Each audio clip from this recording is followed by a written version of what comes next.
Hey, Mario, welcome to the Leaders Who Care series.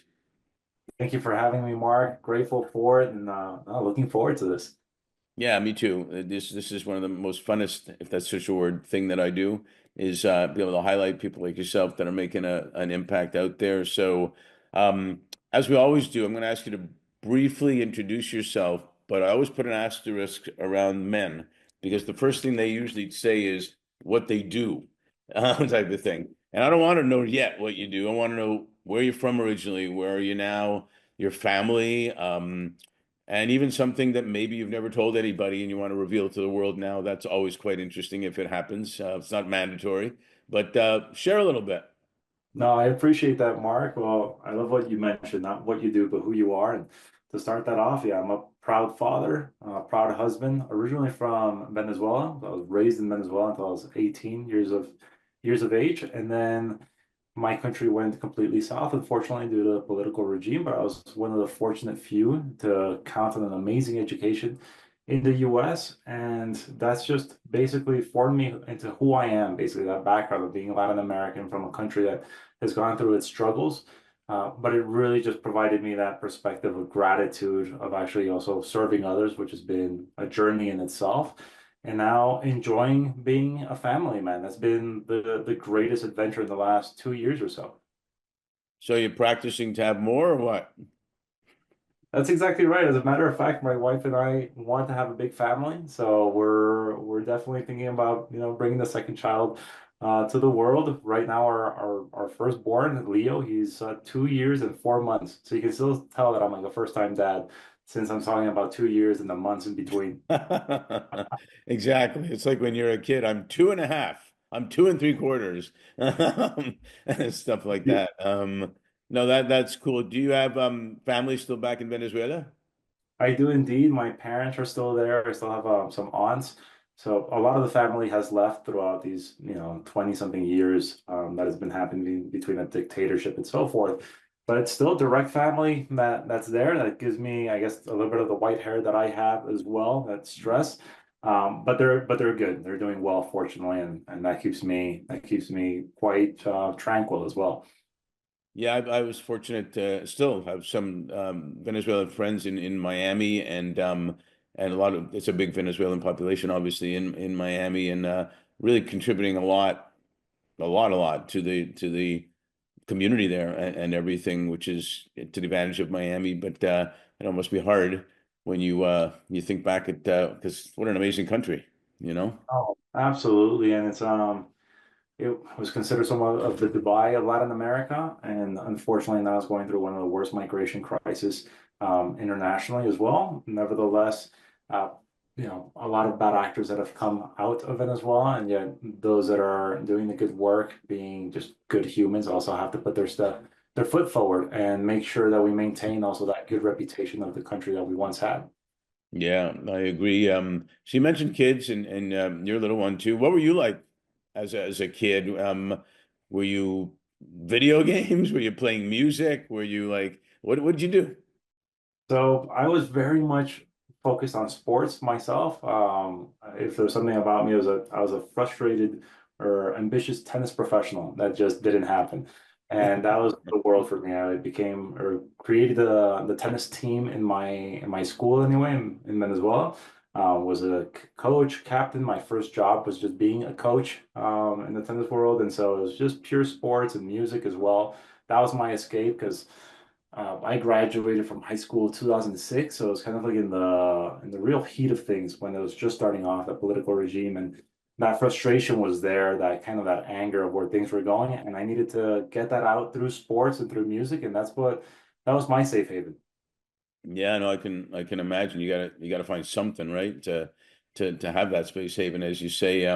Your education was interesting. You went to the is it Università Bocconi or Bocconi? Bocconi, I don't know, maybe the Italians will actually insult me for the way that I'm pronouncing it. I've always said, yeah, Bocconi. That was my abroad program. So I originally went to Babson in Right. up in Boston, Hmm. and that really started to set the foundation for me to become an entrepreneur. I admit I went into Babson still with kind of like the music inclination, and everybody there was very much business savvy, had already built businesses. It was quite intimidating at the moment. But fortunately, it just started to make me realize that if you want to make a change in the world, one of the best ways to do so is entrepreneurship. I fell in love with that completely, and then fortunately got to do my abroad program in another incredible university like Bocconi in Milan.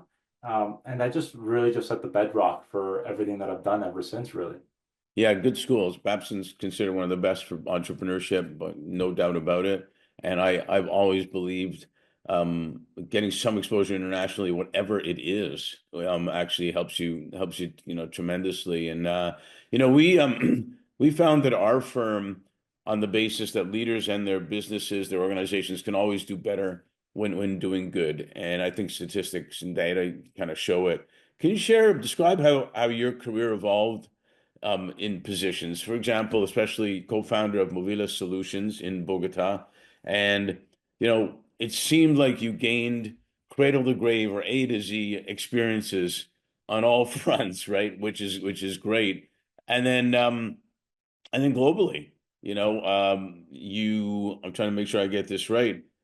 It seems to be the foundation for being, as you said, an of service mentality where you wanted to make a difference at the same time. How did that all evolve? Yeah, it's amazing. Like, as you well know, nothing's quite linear. Straight out of college, I was very much in the, let's say, a monetary ambition. I didn't have that service mentality just yet. I was introduced to it in Babson because I won a consulting competition where I worked for a nonprofit called Earthwatch Institute. So it gave me a little bit of that first, let's say, insight into how a business-centric mindset can help a nonprofit organization. And that just kind of was there in the back burner. So I graduated and I went with a problem-centric mindset. In Latin America, we weren't up to speed the way that a lot of developed countries are. And I just saw that IoT and enterprise mobility was a hot market or a hot item anyway in that moment. And so I focused on that and it started to scale rapidly, just providing solutions from Mexico all the way down to Argentina. Started realizing, I guess, the strengths. One, I'm not a tech person. I don't know how to code, etc. But nevertheless, as you well know, an entrepreneur has to wear many hats. You're basically on the sales team, marketing, absolutely everything. And I just realized that I had to form the right team around me. And so that's what we did. And we scaled really quickly and had an exit in 2 years' time. But that exit also came out of just like the right moment, a good deal. But it was because I didn't see myself doing the same business for over 10 years. There wasn't any purpose involved. And I wanted to start giving back via my entrepreneurial skills. And that's where all of a sudden purpose really became the forefront of everything that I do. Like build businesses that could have an impact and a tangible impact, whether it's like communities, whether it's sustainability, anything that you're really passionate about, one of the SDGs, and really focus on moving that needle forward. Yeah, it's funny. It helps you attract and keep the best talent. It helps you people perform better to have purpose. So many examples of it that you're lost without having some kind of purpose. Were there any experiences or accomplishments that, if you look back, that really stand out for you during those years? Oh yeah, absolutely. So I would say mostly when I went into the water treatment business, so into that industry, after I sold Movila, I moved to Dominican Republic, started to realize that one of the main causes of deaths on the island was contamination in the water. And so we realized that there was a great opportunity to bring in completely mechanical systems that were non-electric, so we could also help the sustainable factor of the island. But it was from one specific partnership. Basically, it was a composer in Dominican Republic. He's like the Mozart of classical music in DR, which you wouldn't really think classical music in a Latin-filled environment of salsa and merengue and all that. But he would use music really to empower children in communities that were going through a little more crime, that were impoverished and so forth. And so we built a beautiful friendship and partnership where he would deliver music, make sure that we get children out of these areas of conflict, and we would be bringing in the water to make sure that they would actually have the right access to purified drinking water. And in 6 years' time, donated thousands of systems. We saved about 1 million bottles of plastic. I got involved completely in the academy, and that was the most fulfilling work. Like that really provided me that purpose and just I don't know. I keep that very much to heart in everything that I do now, fortunately. Didn't you have any it's I always find it fascinating with entrepreneurs. We sometimes just do it, kind of like Nike. Sometimes we just do it. I mean, you went from this to that, and then you're hopping countries, which for some people that's enough of a move just to hop countries and stuff. Was it just exciting? Was it scary? Was it I need to do something? What was it? It was absolutely terrifying in many regards. But it's one of those, I don't, you have a certain drive. And I guess I faced that when I was brokering the negotiation with a company called Kinetico, and they invited us to Copenhagen and Denmark. And so we're in front, and obviously it's like the entire board and the company, and they're just asking themselves like, all right, so you're an engineer. How many years have you been in the water industry? And I was just like, I have no skills in engineering whatsoever. I have no idea. And they're like, wait, what are you doing here? And why are you the right person? I was like, well, here are the numbers. I'm just seeing there's a great opportunity that we can do this good. We can also have a good business that can go in parallel anyway. And so it's kind of just never being too afraid of where you are, what the opportunity presents itself. If you really do have a good intuition and you know that you have the right data points to act upon it. And so little by little, I guess that fearlessness allowed me to be in the right rooms, be next to incredible leaders that sometimes you might be somewhat intimidated by, but you have a certain perspective. And if you believe in that perspective, you can form the right teams. And I was never the best at what I did, but I was definitely, I consider myself one of the best at surrounding myself with those great individuals that together we can make something great happen. Yeah, well, that's the first part of the thing leaders who care is the leaders part. And then if you care about other people, they'll want to be with you. They'll want to make something happen. It's amazing. It happens in sports, it happens in business, it happens even in families for that matter. To be that type of person. Um, we found that the fourth industrial revolution has been named really about AI and technology and so on. And they say the fifth is really now about humanity. Um, as we all try to figure out, how does humanity handle AI or how does AI going to handle humanity? One of the two. Tell us about what is it noble innovation, right? Noble That's exactly. innovation. I love the way you spelled it. I would have loved to call it Knoble actually instead of noble. But um, how does um, how does noble innovation use AI and tech to prevent turnover, which I'm really interested in because we help our clients attract the very best talent, and when we put guarantees on they'll stay for a while, etc. But also while you're engaging employees and addressing their physical, their mental well-being, how does Noble Innovation do that? Thank you. So, and you touched upon it. We went at it and really wanted to push, like it happened during the pandemic. We saw the stocks just rise in the entire tech sector. And so it was very much like, how can we make sure that technology now becomes a force for good? And understanding fully well that companies always have to be also at the forefront, but we have to make it profitable for them. And so we took it at the vision where the labor market has been adapting and shifting. We have now Gen Z coming into play, millennials are now forming 75% of the labor market or so. And so we needed to make an incentive where the company doing good has to be completely transparent. Now, the best way to do that is to basically change your everyday tech, your everyday apps into a force for good. And that way we can tap into both the employees and the consumers. And so we found a way basically to turn your Apple Health, so the number of steps that you take, number of miles that you bike, meters that you swim, to even things like playing Fortnite and playing video games, that your performance within those apps could turn into donations to over 1 million nonprofits. And that's what we really focused on. So where all of a sudden a company can make a campaign and involve their consumers and their audience into that philanthropic campaign by just doing your everyday activities that they love, but then the employees as well, and really incentivizing that mental health and that physical necessity as well for the employees. It just started to resonate, and that way we could reduce turnover costs, but make sure that it's transparent so that the nonprofits are receiving the donations, people are getting fit, they're getting healthy, they're doing these great things that they love. But your everyday tech, like even Tesla, we've been able to integrate. All of a sudden, you're like driving a car and it's sending donations. We want to do that with absolutely everything. Yeah, I think it's brilliant. And then people actually feel like they belong to something, and, which is always really important. Yeah. How did you come up with the name Noble spelled that way? To be quite honest, we wanted to spell it completely normal as you would, but it was already trademarked. We couldn't get it through the websites and so forth. So we were like, well, maybe the K is just silent. And we have faced it many times that people are like, is it Knoble? I'm like, no, it's a noble character.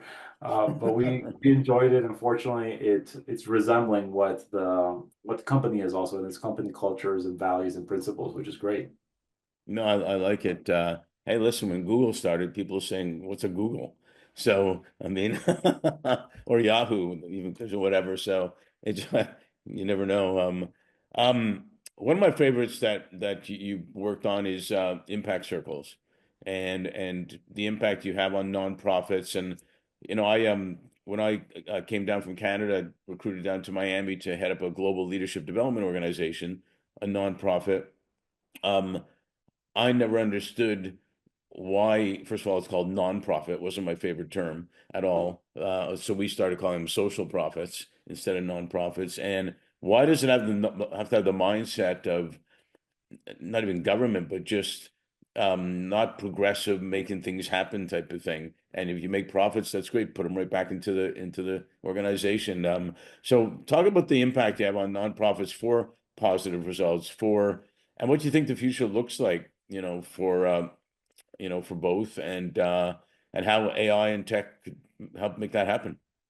No, you've nailed it completely. So we also believe that the vocabulary of the sector has been doing a disservice in reality. And so if you do change that and you don't call it a nonprofit, et cetera, you start ultimately understanding that they're businesses as well. They're just doing it for the social good.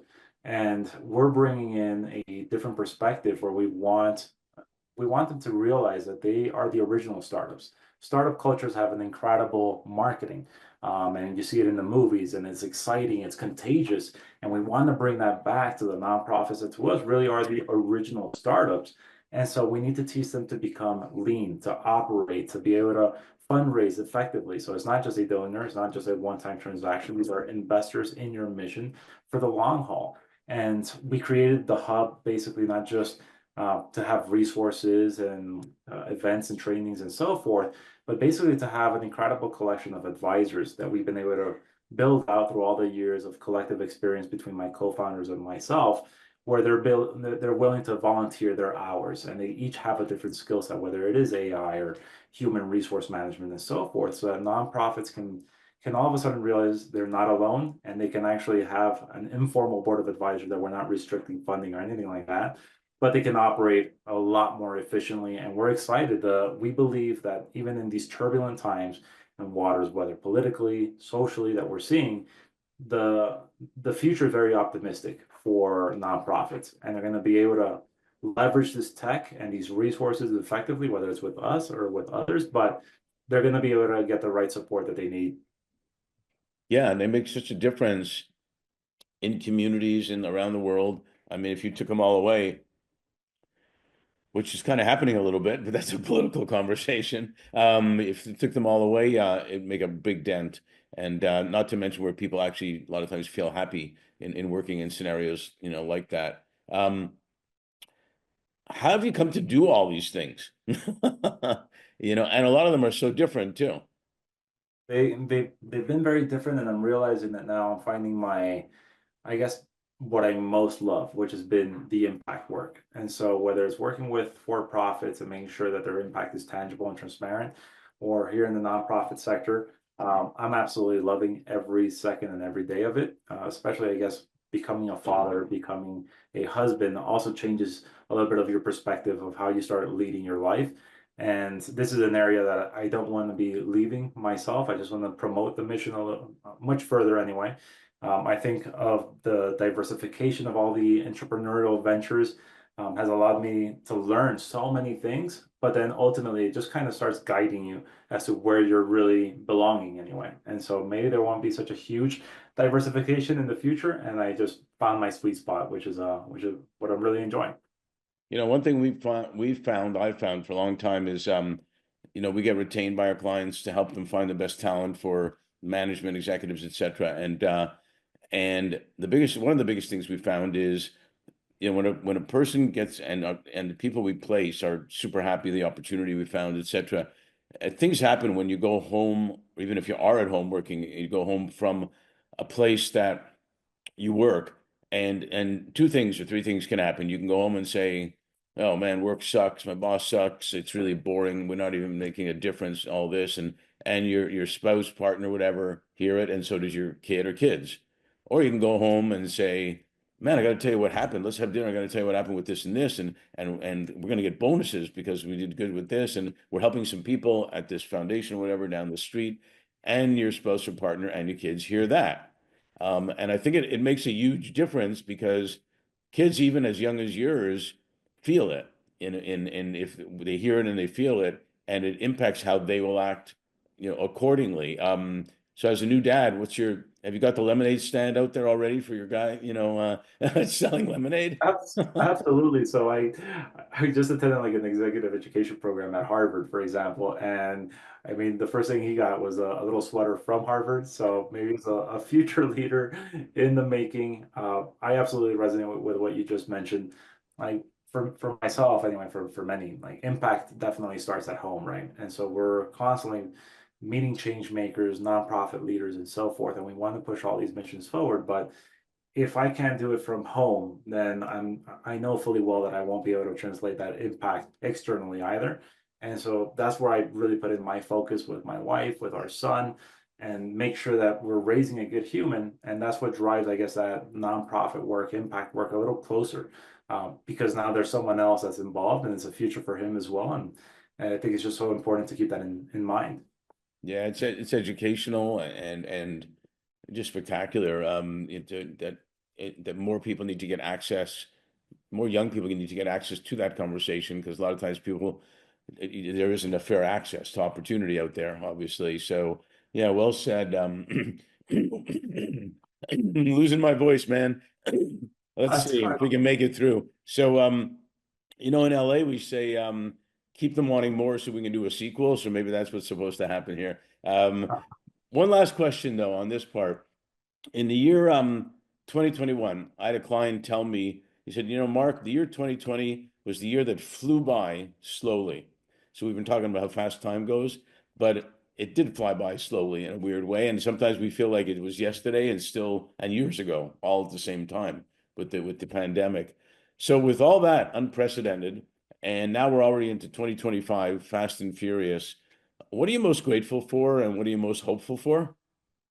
Well, definitely, I was most grateful because after the pandemic or through those years is when I got married, became a father, and it just changed my entire perspective. I was selling the businesses and sold one business when I was, let's say, single, not married. Completely different feeling to when I sold the second, being married now with our son. And in that time, is where we started to dive in and build Noble Impact Circle. So it's all been purpose-driven work. And so it has flown by so quickly, but I'm completely grateful for it. In terms of like where we're going, my optimism really lies in just going from these statements that we hear so many times to the solutions. And fortunately, I'm surrounding myself with incredible individuals, people like yourself, my co-founders, for example, the right individuals that are all about presenting solutions, not just cliche, not just talking about it, but actually here it is. Let's drive it forward and make sure that we can put something that can make a change. And that to myself is extremely optimistic. It fills me with gratitude and knowing that we're gonna be on a good path. And whether it's AI, tech, and everything that's going on, I'm a big believer that we're always getting better as a humanity, as a planet itself, obviously with all the challenges that we're facing, but go back 500 years, it's not as good as it is now, and it won't be as good as it is 500 years from now. So I don't know, I'm an optimist in that regard. Yeah, your little one's gonna be flying around in cars in the sky and who knows what else and calling you from hey, where you are now? Well, I'm in Mars. I'll be home in a week or something. Exactly right. So, well, first of all, thanks for being on the series. I'm really grateful that I have a new friend, number one, and that you are a leader who cares. And I think I'm hopeful for the same thing, actually, because you are a leader who cares, and it's going to keep going in the family. that the world will be a better place. So thanks for all you do, and thanks for being on the series. Well, Mark, I really do appreciate this. Thank you for having me again. I'm a big admirer of you and what you do. So keep being you, keep driving that impact forward. Thank you for having me. And if there's anything I can ever do to help, I mean, just count on my support, and you have a good friend here. Much appreciated. Thanks. Thank you for listening to the Brand Called You videocast and podcast, a platform that brings you knowledge, experience, and wisdom of hundreds of successful individuals from around the world. Do visit our website www.tbcy.in to watch and listen to the stories of many more individuals. You can also follow us on YouTube, Facebook, Instagram, and Twitter. Just search for the Brand Called You.